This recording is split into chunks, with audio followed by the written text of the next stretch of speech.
You spend hours studying, you memorize the textbook, you walk into the exam hall feeling incredibly confident. And then, without even realizing it, you throw away top band marks in the literal first sentence you write. Look at the question on the screen. It is a classic grade boundary risk. The examiner is asking for a technical explanation, and the student provides an answer that feels, honestly, incredibly common.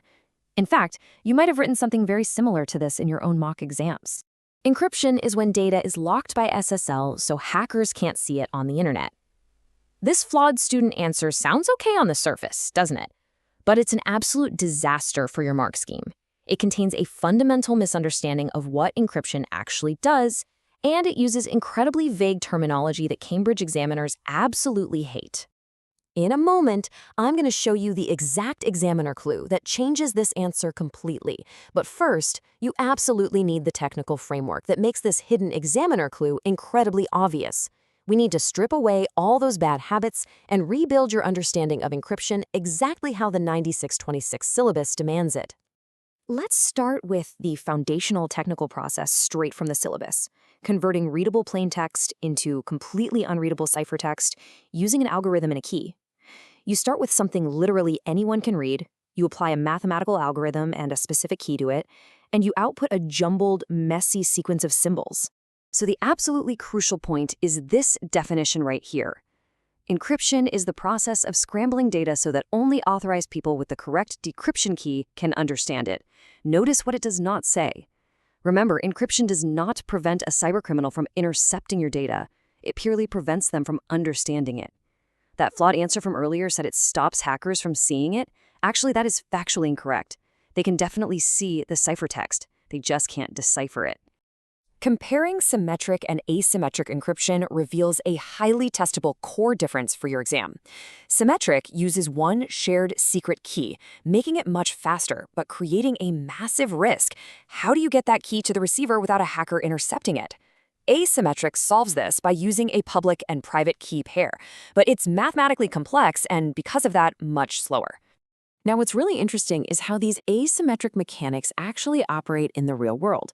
If you're sending sensitive data, you use the receiver's widely distributed public key to encrypt it. But here is the genius part. Only their deeply hidden, secret, private key can unlock it. It completely solves the key distribution security problem, which is exactly why it's the standard for sending secure emails and digitally signing documents. So how do we apply this to securing an actual network? Let's unpack SSL, TLS, and IPsec. Let's apply these encryption keys to the SSL/TLS handshake. If you get asked to describe this connection, these 4 sequential steps are exactly what the examiner is looking for. First, the client sends its supported cipher suites. Second, the server replies with its choice and its digital certificate. Third, the client verifies that certificate with a trusted certificate authority. And finally, the client sends a random string of bits encrypted with the server's public key, which will be used to generate a secure session key. Nail these 4 steps, and you literally nail the marks. But TLS isn't the only protocol on the syllabus. While TLS secures web browsing, IPsec is your go-to protocol for virtual private networks. It secures data over a public network by providing authentication, integrity, and confidentiality. You need to know its 3 main protocols. AH authenticates the packets, ESP both authenticates and encrypts them, and IK generates the necessary security associations and keys for the session. HTTPS brings all these pieces together perfectly on the web. It actually combines both encryption types we discussed earlier. It's not just one or the other. HTTPS overlays SSL/TLS onto standard HTTP. It uses that complex asymmetric handshake to safely exchange a temporary symmetric session key. Once that session key is shared, the actual browsing data uses symmetric encryption because it requires way less processing power and is incredibly fast. The syllabus requires you to apply these concepts to real-world scenarios. For example, did you know that in a recent 4-year period, UK government staff lost over 600 laptops and memory sticks? The only reason it wasn't a total national security disaster was full hard disk encryption. You also need to understand file-based encryption for individual directories, email encryption to secure both the connection and the message itself, and of course HTTPS for protecting financial details online. All right, let's turn all this theory into the perfect exam answer using the Peel framework. So how do we actually turn this technical knowledge into top band marks when you're sitting in the exam hall under intense time pressure? This is where the Peel framework comes in. By structuring your answer with point, evidence, explanation, and link, you guarantee you are hitting every single requirement on the examiner's mark scheme. You state your point, you back it up with a hard technical fact, you explain how that fact operates, and you link it right back to the exact wording of the question. Okay, interactive challenge time. Pause and predict. How would you rewrite our flawed cold open answer from the very beginning of this explainer?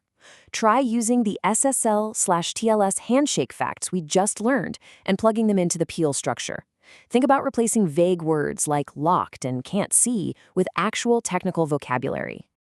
Comparing the two side by side, our 0-mark disaster from earlier is replaced by precise vocabulary that absolutely nails the marks. We state the point. SSL uses an asymmetric handshake. We provide evidence. The client verifies the CA certificate. We explain it. This allows the safe exchange of a symmetric session key. And we link it back. This scrambles data so interceptors cannot understand it. It is literally night and day. But wait, what if you write that perfect Peel paragraph? Your technical knowledge is absolutely flawless, and the examiner still docks your marks.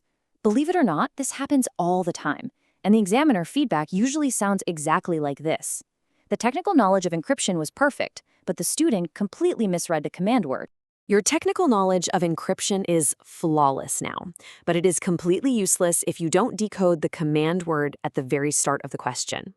If the paper asks you to evaluate the use of HTTPS and you just describe the SSL handshake using Peel, you are going to lose massive marks because you didn't provide a judgment or weigh the pros and cons. To fix this hidden cause of lost marks, you need to master decoding command words right now. After all, what good is perfect technical knowledge if you're answering the wrong question entirely? We cover exactly how to decode these traps in our next explainer. Click on it right now so you don't leave those marks on the table. And remember, subscribe to our YouTube channel Ace the Exams at aceexams_IGCSE to excel in your Cambridge examinations. See you in the next one.